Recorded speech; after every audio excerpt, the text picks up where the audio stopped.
Good morning, everyone. Good evening, good afternoon, wherever you are, and welcome to this week's Weekly Energy Boost. My name is Elisheva, and today Eitan and I are here to share with you, we've created such a build-up to get to this year, to get to this moment in time. This is the week that the new year energetically begins, and we want to talk about how to take advantage of every moment of this week, but also how to use that approach to create breakthroughs every week of our lives, that this will be a year for all of us of breakthroughs, of transcending, of elevating, and of limitless blessings. Weekly Energy Boost is a 7-day spiritual weather forecast where we provide our listeners with the most practical and powerful tools to navigate the coming 7 days.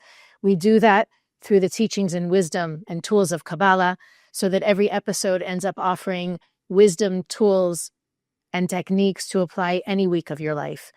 And because these next days are so critical, not only those 2 days of Rosh Hashanah that we've been focusing on for the last month, but the 10 days that begin this Monday night and Tuesday. For 10 days, the Kabbalists teach that there is an opportunity to do groundbreaking work, realizations, letting go, transformation.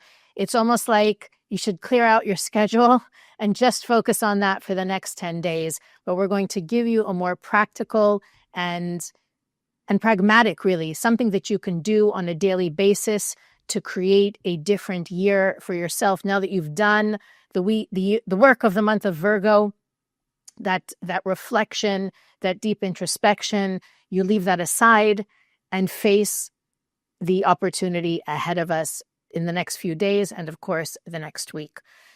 So, Eitan, when we look at the opportunity of this week, I think a lot of people traditionally or culturally understand that there is something happening this week. There is a tradition of getting together. Many people will go to a synagogue or gather together with family, hear the shofar. Kabbalah has really kind of earth-shattering revelations about this process that a lot of people approach as tradition or culture. What are these next few days really about? So this week is a powerful week. And some of you might watch a day before Rosh Hashanah. And maybe some of you after Rosh Hashanah, but the whole time between Rosh Hashanah and until Yom Kippur, these 10 days, the Kabbalah is saying, it's actually we're not yet alive. It's in between. Our life for this coming year and the download of the force of life, the force of spiritual life, and how life will look like, it's not determined. We're in between 2 lifetimes. Imagine until Rosh Hashanah is 1 lifetime, and the next lifetime is from Yom Kippur. And these 10 days, there's a cosmic opening for real change. What is the opportunity? What's available? We know that in Rosh Hashanah knows to be the birthday of humanity. It's the birthday of Adam and Eve, and it's the birth of humanity. So in birth, our real unlimited potential is available. So in Rosh Hashanah, with the help of the spiritual consciousness and the shofar, there's a download for each one of us. Those who are actually listening have the desire to connect to it. There's a download of our unlimited version of ourselves. If you look at the journey of life, we are born with one version of our consciousness, and as a result, our life. And our purpose in life is every year to upgrade and to access the better version of myself. That's called tikkun process. Unfortunately, most of humanity stays stuck with the old version of themselves. While sometimes they might bring some exciting new people into their life, an exciting new business, an exciting breakthrough in the outside. But if I'm not upgrading and accessing the better version of myself consciousness-wise, deep inside, life will stay the same and less. Because real pain is when I'm not accessing my true potential, and my potential remain potential. And that's what's happening. In one hand, we have cosmic opening to download the better or unlimited or much better version of ourselves in the way we think, the way we behave, the way we act, much more aligned with the light, much more aligned with our soul, much more aligned with letting go of the ego, much more aligned with what we spoke about, being partner with the light of the Creator and feeling the support and the energy, and as a result, better life with less chaos and less negativity, much more aligned with listening to my true soul and body and not attach myself to addiction. But at the same time, the old version of myself tried to take over. So there's potential to access the new version of myself. We're imagining it. And we hope everybody did, and still you can do. Imagining how does my better version of myself look like? How do I behave? What do I do? How my life look differently? How my consciousness look differently? But the mere fact is a download of the better version of ourselves doesn't mean we're going to keep it. If we're not fighting in these 10 days to actually hold on to the real new me, we might slip into the old comfortable habit, same old, that's who I am, that's life. And we get stuck in that limited cycle of life. So now we want to discuss what is the sum of the daily work we would like to do in these 10 days to truly solidify the connection with the better version of myself in these 10 days. So maybe you start, Elisheva. What would you say the first step? Because it's so easy to fall to the old version. I think that part of it is accepting. I think it begins with it. Like, I'm imagining as everybody's listening to you, it's very inspiring. It's very exciting. Do we really believe that we can be changed over a process of 10 days? And I think it starts with opening up ourselves to that possibility. I think a lot of us have this perception, this mindset of, I'm not that bad of a person. Yeah, I wish I was a little bit less judgmental, or, I'm sorry that I'm so impatient sometimes with my we look at ourselves in the scheme of the world, and we're really not that bad, right? Compared to what's out there, I'm doing pretty good. Part of realizing that that soul's promise that you spoke about, why am I here? And what is the purpose of having this yearly reboot, is for me to reconnect with my soul's commitment.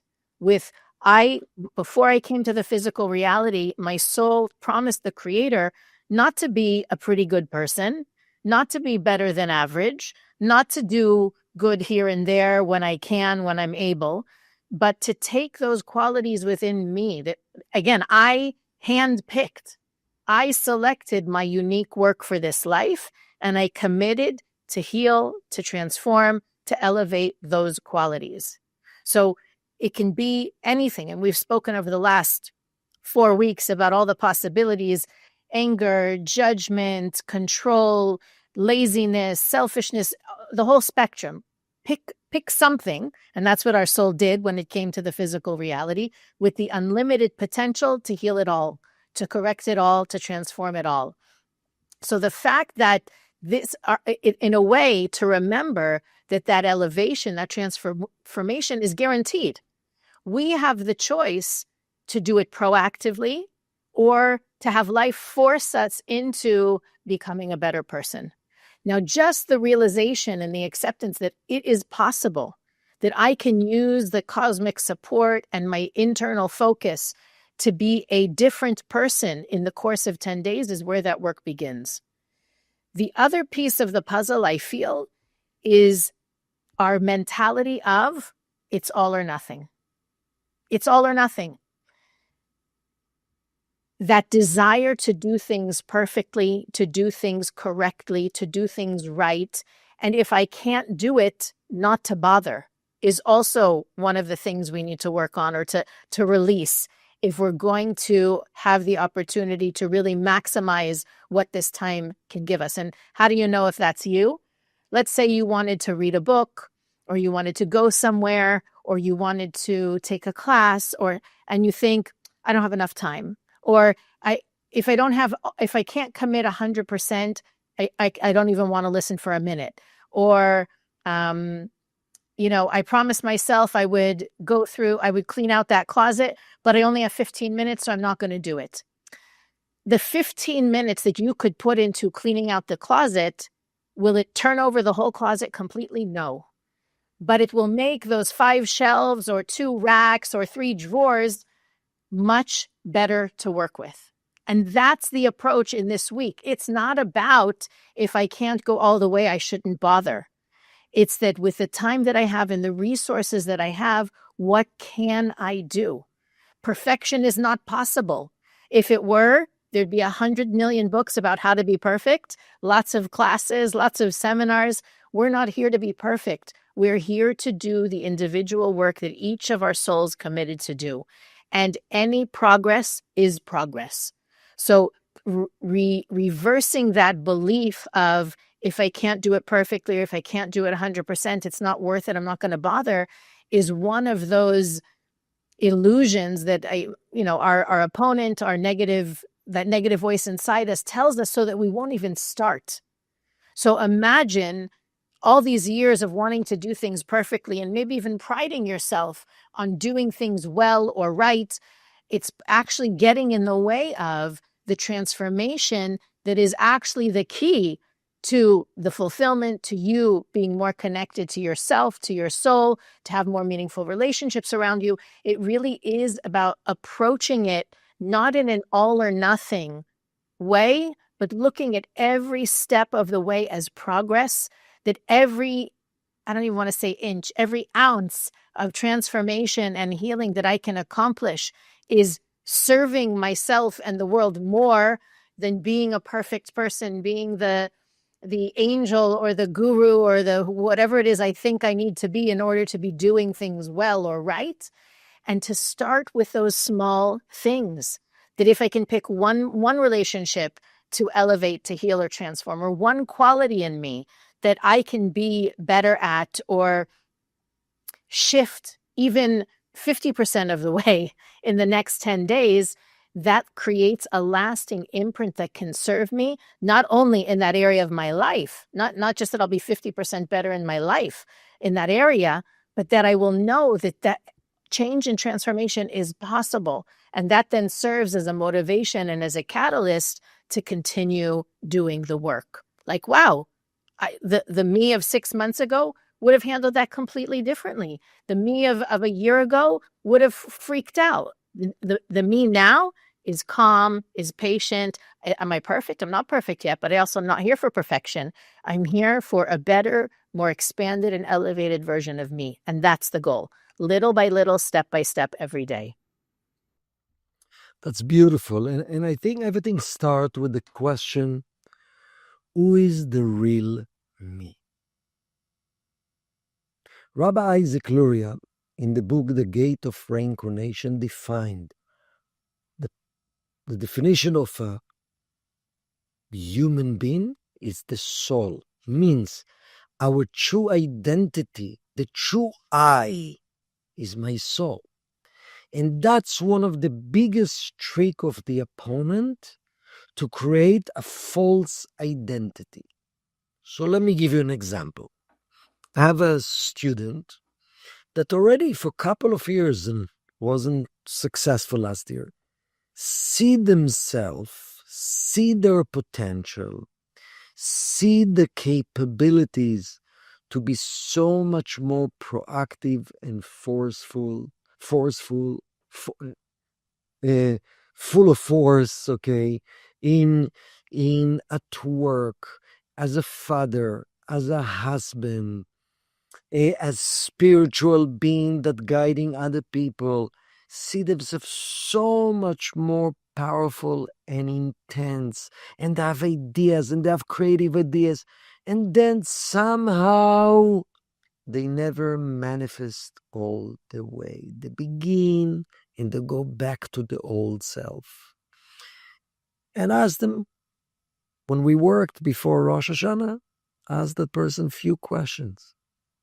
Number one, what are your fears and doubts? And he said, actually, if I'm really honest, I'm afraid that if I'll step into that version, which I see it's my potential of being more forceful, being more intense, being more out there, less lazy, then I'll never have my own freedom. I'll never have my own time for myself, and it feels a little bit too intense and too much anxiety. And ask him the question, what do you really think if you'll step into that version of yourself? Will it make you happier or more depressed? He said, I'm actually now depressed. And how do you manage that depression? What is it? Actually, smoking too much weed to remove that void. So here is an example. A person sees that stepping into the next version, more intense version of themselves, will make their life better. But there's a fight staying small, staying lazy, staying comfortable. And I'm not saying it's bad or good. They felt in the intuition. It's the right thing for them. So I challenged them, and I'm challenging all of you. That that better version of ourselves, which seemed to be more uncomfortable, it is the real me. Our opponent tells us that's so uncomfortable. You're stepping into your real identity.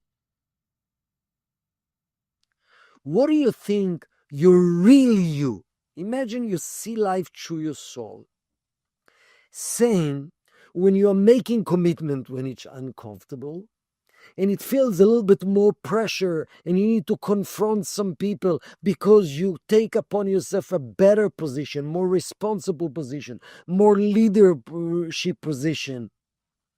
What do you think your soul's saying when it feels this uncomfortable? Is the soul uncomfortable? The soul is very comfortable. This is the real me. So who is saying it's uncomfortable? I want my space. I want my freedom. I want my isolation. Who is saying it? The illusionary me. And that's something these 10 days we all need to constantly ask ourselves. When I say, I can't stand just what's up and that rejection, who is saying it? Your real you or your illusionary you? The limited version of you, the blind you. The fact that you start to ask this question, is it the real me or the illusionary me? The only thing that will bring us true peace, if we're getting closer to the real us, and we better start to use this language. Is it really uncomfortable? Yeah, my ego going through some discomfort. That's the main tool of the opponent of the ego, to keep me stuck and limited. So it's about everything that you're going through in life.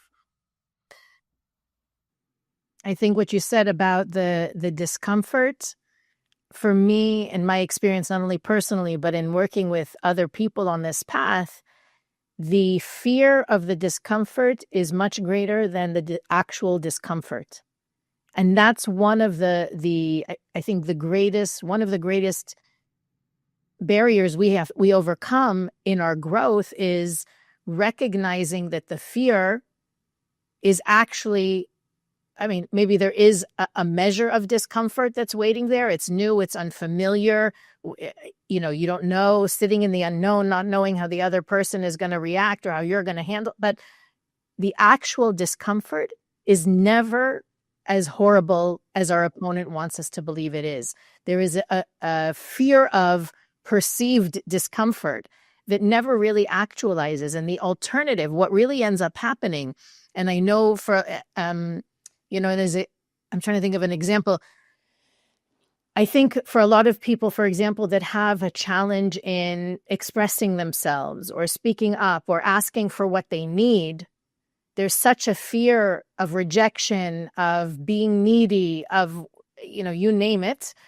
And once we learn to express ourselves, ask for what we need, communicate, be vulnerable, you realize that even though that fear of what are they going to say or how's it going to come across, it might always be there in the back of your mind, your soul taking the lead and pushing you into expressing more of who you really are is more freeing, meaning there's more relief in doing what you think is uncomfortable than in avoiding what's uncomfortable.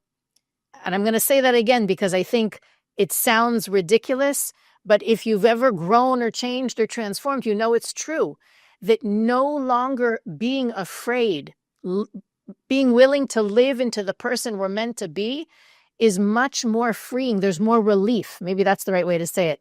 There's more relief in the change than there is in the staying the same.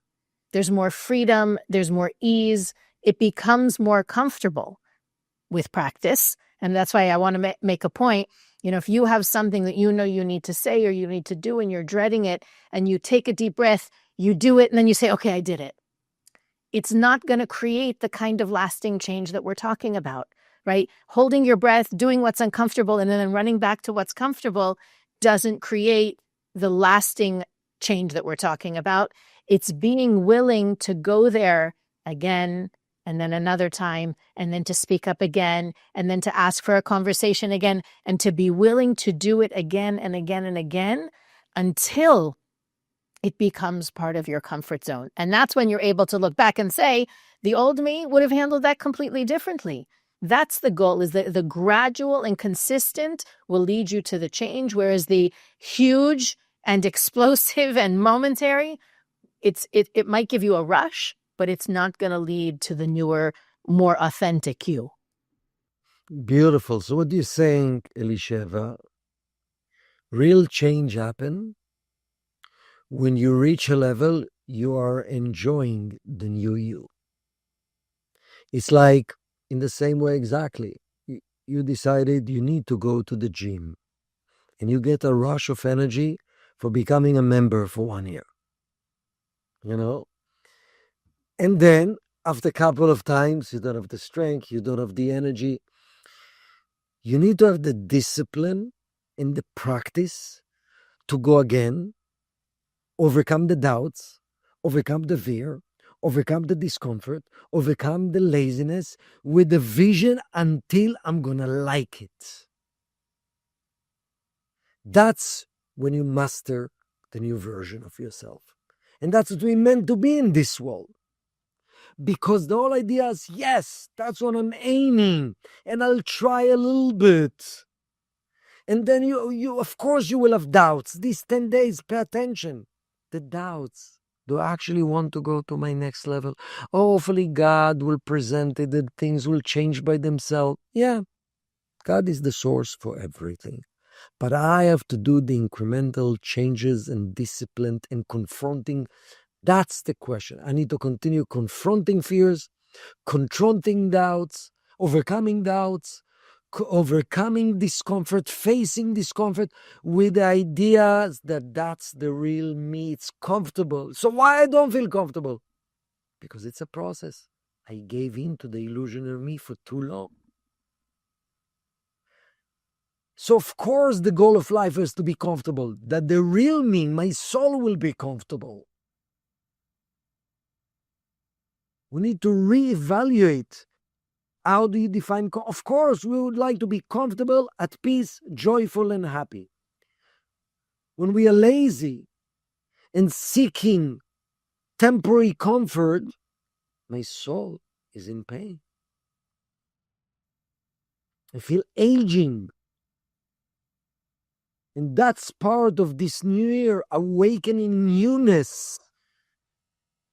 And that's what sense of newness and unlimitedness come to our life when we are tapping that new version of ourselves. But we need to, fears and doubts will be there, no question. Using that exact example, right? Going to the gym, you can say, well, if I can't go for an hour, it's not worth it. Who's saying if you can't give it an hour, it's not worth it? That's the point, that even 15 minutes jogging around the block, doing something is better than doing nothing. But that voice in our head can tell us, well, if you can't do it the hour, it's not worth it. Every bit is worth it because it's about that gradual and consistent movement that creates the comfort and the ease that we're looking for. And so this week, as you put aside the work of the reflection and the awareness, and you move into the practice of going against that natural habit of yours to judge or to criticize or to jump to conclusions, ask yourself, who am I jumping to conclusions to? Who am I judging? Who am I frustrated with? And how can I today, don't worry about next week, don't worry about the month after, what can I do today to live more of that version of me, the real me, not the illusionary me? And I promise, I shouldn't promise, but I tell you, I can tell you from experience, if you make that promise to yourself for 10 times a day to check in with yourself and do the opposite of what's natural, easy, safe, predictable, automatic, by the end of these 10 days, you will not be the same person.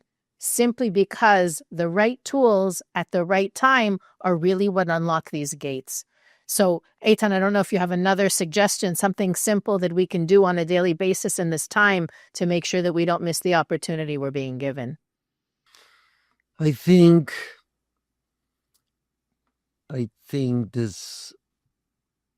there's such a benefit to look at ourselves from our soul perspective. Because at the end of the day, how do you know what's really painful and what's really joyous? Unfortunately, it's only when a person leaves this world. Suddenly, there's no ego, there's no illusion. The soul sees the truth of my potential, and either because I work so much to align with my true potential, there's so much joy and elevation, or there's so much pain of choosing temporary discomfort over my true potential. So this is the days to be soulful. What does my true self wants? Ask this question. What is the real me wants, actually? Ask this question, not because it's written in the book, not because I'm supposed to be someone for someone else. At the end of the days, what does my soul really wants? The real me that will make me happy, not to be someone else. We didn't come to change. We came to change the illusionary me to the real me. We came to align with the real me. And this type of question will allow to awaken desire from inside. I love that. And I feel like, especially in this week, and of course, next week, we'll share more insights how to capture the remainder of these 10 days, and the coming weeks also have powerful significance and unique ability to influence the coming year, that all of us doing this work will not only achieve personal growth and transformation, but will create a global shift. So obviously, this is a time in history that our light is needed more than ever. And by doing this individual work, we actually create more light than trying to transform or change anything outside of us. Weekly Energy Boost is available on all podcast platforms, YouTube, Facebook, and Instagram. You can also follow us on those platforms to receive more content to support you in living what we speak about in every episode. You can also visit our website, weeklyenergyboost.com, where you can learn more about the things we think are important for our listeners to know. Look through our archives, send us a message, and click the donate button to support Weekly Energy Boost, as well as like, rate, review, and most importantly, share. And we'll see you next week on the Weekly Energy Boost.